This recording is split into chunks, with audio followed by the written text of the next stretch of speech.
Assalamualaikum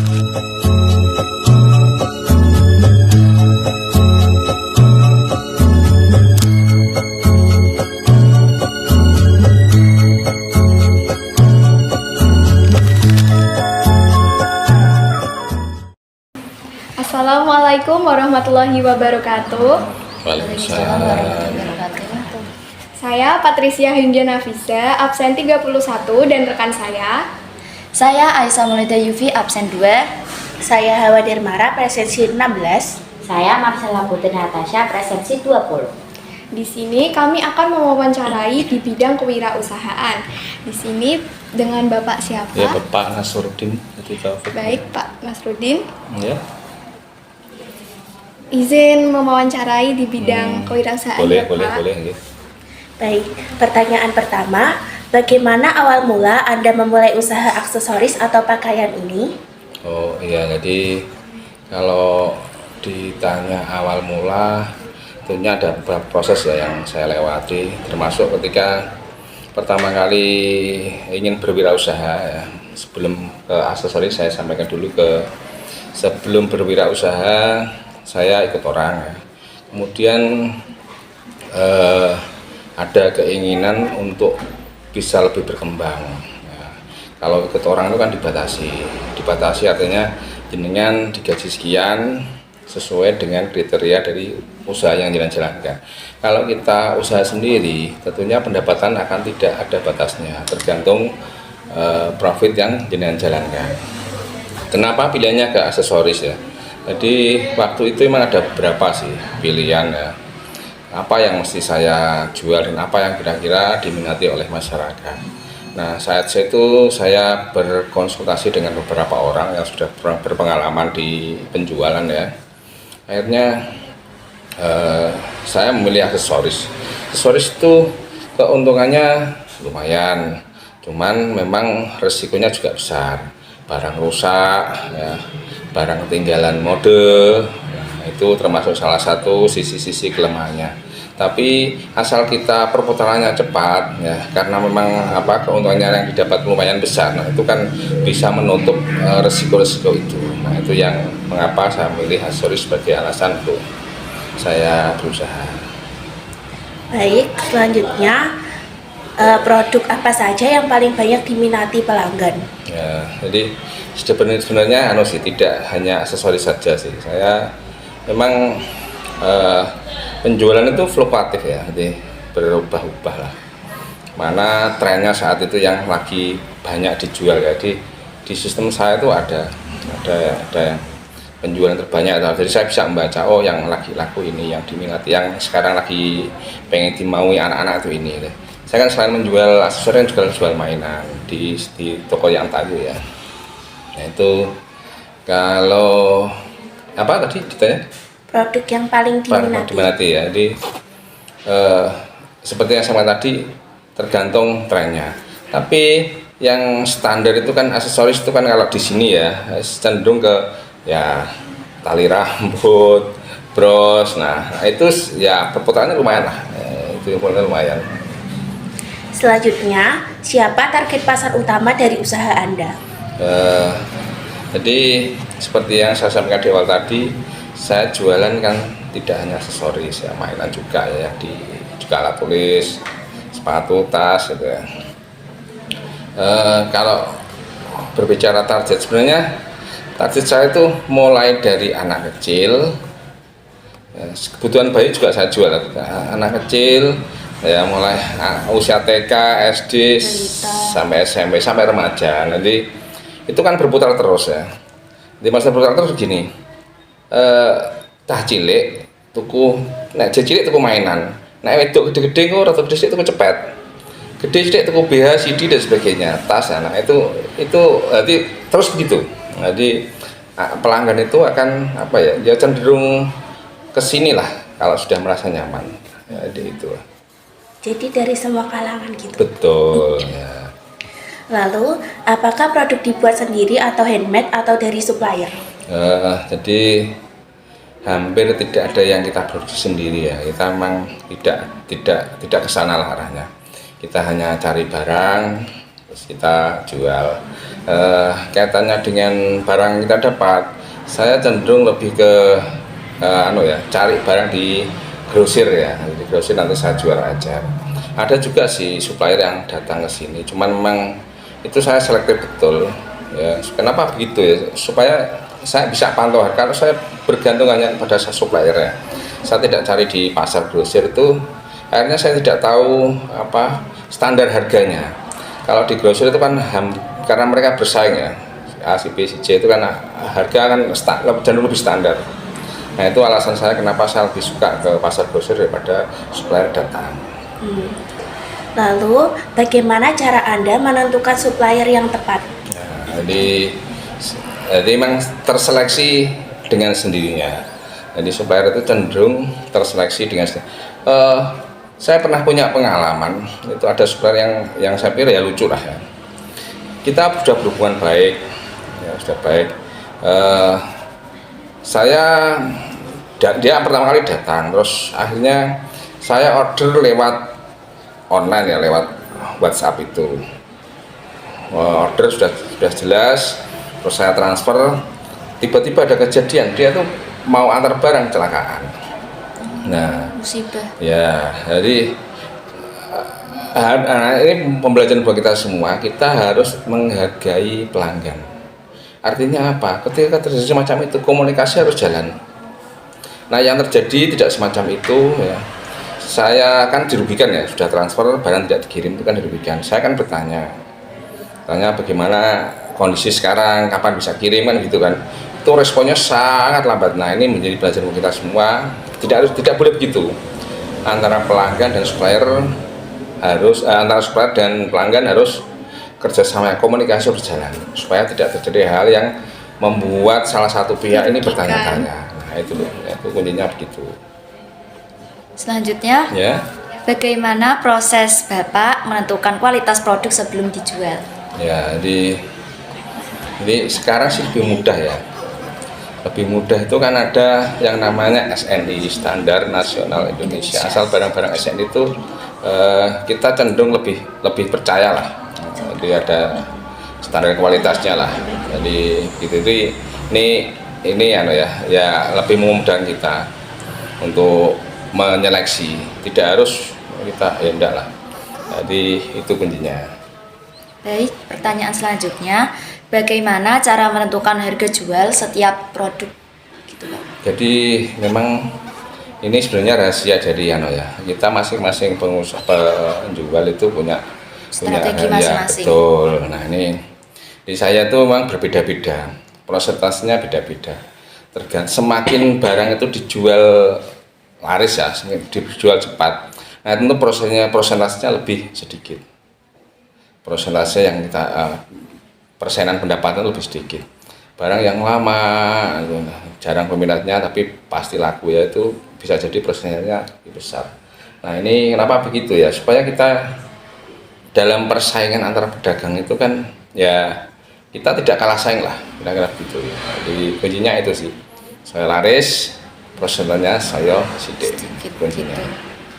Baik, pertanyaan selanjutnya, apakah Bapak pernah memberikan diskon atau promo? Seberapa efektif hasilnya?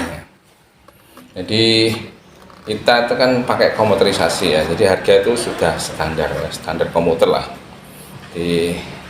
Dan kebetulan saya kan tidak berhadapan langsung dengan pembeli, ada karyawan yang di situ. Cuman memang ada beberapa seandainya kita fleksibel, ada pembeli atau ada pelanggan yang minta dikurangi harganya, korting istilahnya, kita siap untuk itu. Jadi ya supaya hubungan secara psikologis, wah aku nih lo gampang dia korting, minta korting mudah gampang. Nah itu sangat mungkin begitu. Jadi gitu. Dan kita menetapkan di sistem komputerisasi itu harga menjual satu barang dengan 12 barang atau grosir itu beda. Ketika mengeklik jumlah berapa barang itu akan merubah harga. Semakin banyak yang dibeli atau yang kita jual, harganya bisa lebih murah. Jadi begitu. Bagaimana strategi pemasaran yang paling sering Bapak gunakan atau lakukan? Ya, waktu kita mau buka dulu itu kita bikin baliho, karena sasaran kita anak sekolah ya, di sekolah depan sekolah itu kita bikin baliho buka toko Aurel, sedia aksesoris, alat tulis dan alat kebutuhan kantor dan sebagainya. Jadi begitu. Terus sekarang karena zaman media sosial ya, ini bapaknya saya minta untuk juga produk-produk kita ditampilkan di media sosial supaya pelanggan atau orang-orang tahu produk apa saja yang kita jual. Jadi begitu.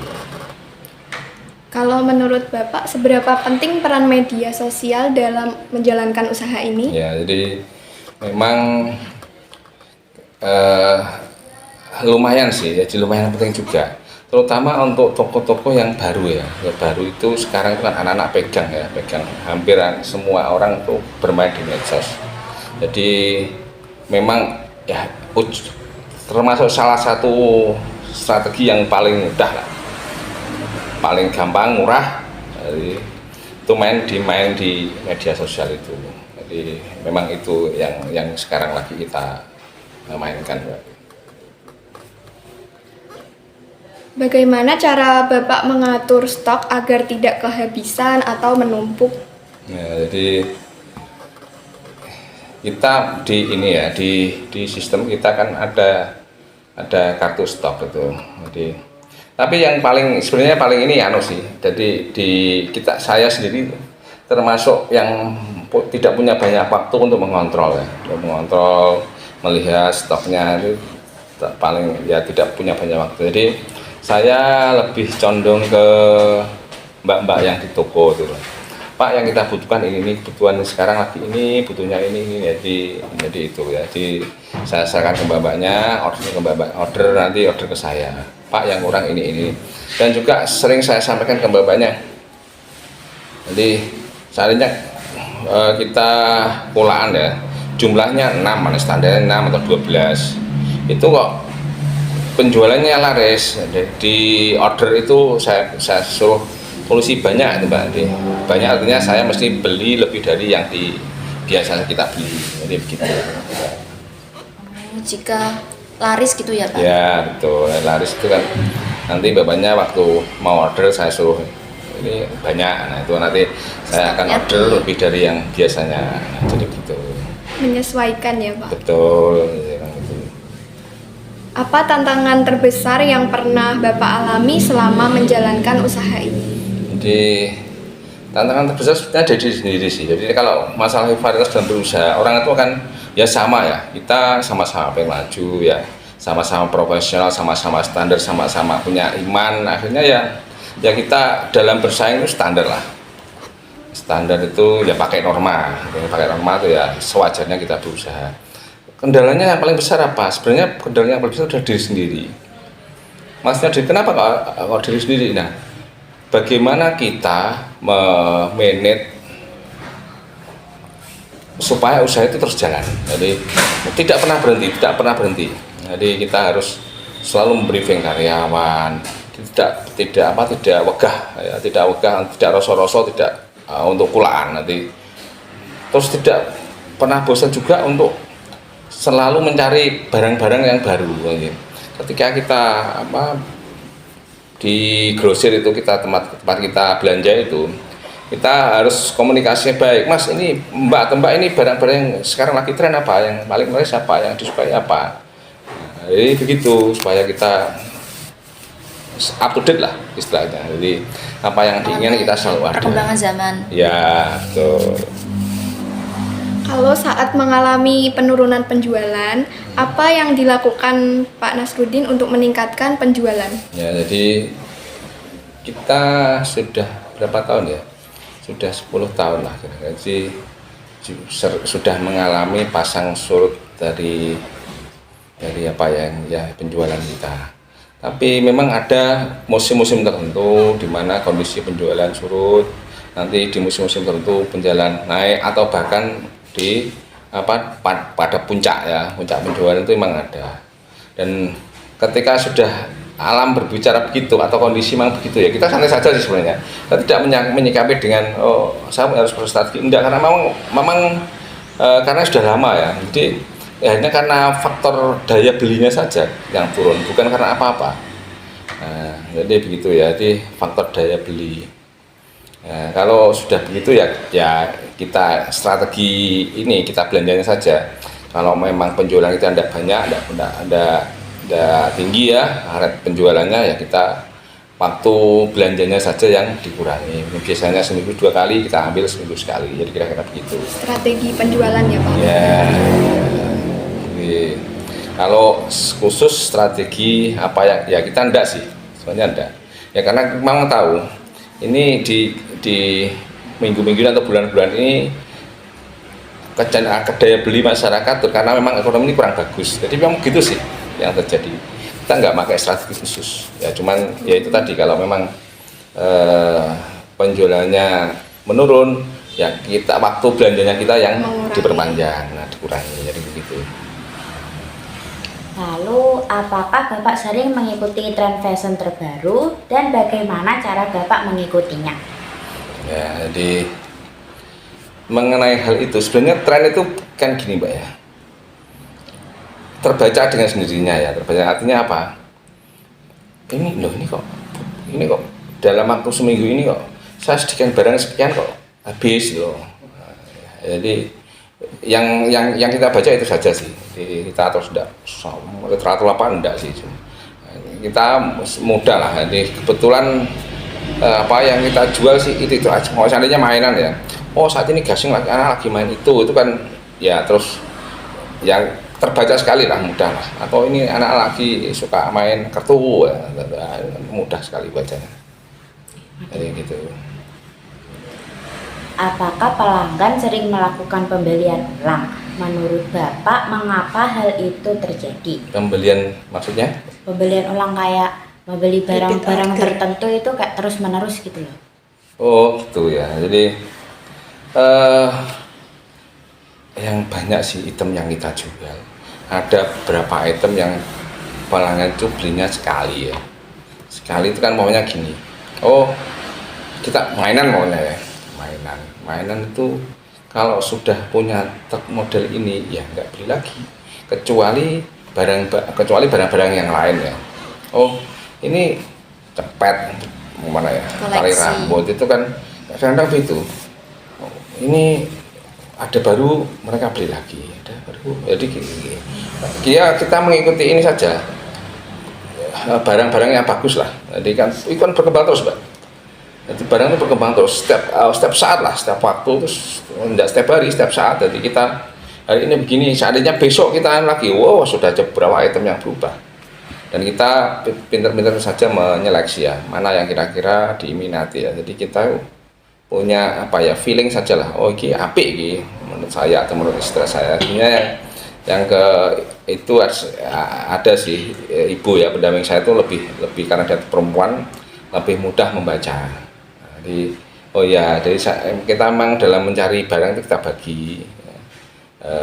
Kebutuhan perempuan itu Bu Endang namanya istri saya, yang kebutuhan mainan itu saya. Kecuali kalau kebutuhan sekolah itu kita bisa berdua lah, kebetulan itu saja ya. Bola, setip, pensil dan sebagainya lah, kira-kira itu lebih ya kita semua bisa baca lah. Bagaimana cara Bapak menjaga kualitas produk agar pelanggan tetap puas? Ya, jadi kita memang beli itu, saya tuh lebih suka barang bagus daripada barang murah. Di prinsip saya begitu. Bagus dulu lah, di masalah harga nanti ya penting bagus dulu. Jadi kuncinya itu sih, jangan memilih barang murah saya gitu. Barang bagus, sponsor bagus bisa murah, nah itu, tapi bagus dulu. Nah jadi itu kuncinya saya. Apa rencana pengembangan usaha Bapak ke depannya? Jadi gini Mbak ya, ini agak ke masalah ke pribadi ya. Usia saya sudah 55 tahun, jadi saya ada beberapa outlet ya, usaha yang sama ya, cuma di tempat yang berbeda-beda. Dulu ketika ya kita 10 tahun yang lalu lah, saya bisa berhenti berpikir untuk membeli sesuatu. Ya, mana mobil mana ya? Tidak, saya tidak berpikir uang saya punya, saya ingin kembangkan gitu. Tapi ya begitu di usia 55 sekarang kondisi sudah mulai berbeda ya, sudahlah ini capek, kecuali nanti generasi berikutnya atau generasi setelah saya, anak-anak saya, nanti saya persilakan mau mengeksplor kemampuannya sampai semampu yang mereka bisa gitu, Pak. Pelajaran paling berharga apa yang Bapak dapatkan dari menjalankan usaha ini? Jadi memang yang pertama dulu ya, obsesi lah. Kita punya obsesi untuk punya penghasilan sendiri dan tidak dibatasi. Itu satu. Yang berikutnya apa tadi, Mbak? Pelajaran paling berharga. Ya, obsesi. Terus yang kedua, kita harus bisa mengalahkan diri sendiri. Kunci yang paling utama itu ya, mengalahkan diri sendiri, memotivasi diri sendiri, bagaimana kita supaya maju. Oke, supaya kita maju. Nah, aku tidak boleh begini terus. Hidup tidak harus begini. Hidup itu harus apa ya? Ya bertingkat lah. Sampai di tingkat yang kita tidak mungkin lagi untuk menaikinya lagi. Gitu. Semangat terus. Pertanyaan terakhir, pesan atau motivasi apa yang ingin Bapak berikan kepada generasi muda yang ingin berwirausaha? Ya, jadi kita tidak pernah tahu apa yang terjadi di kemudian hari.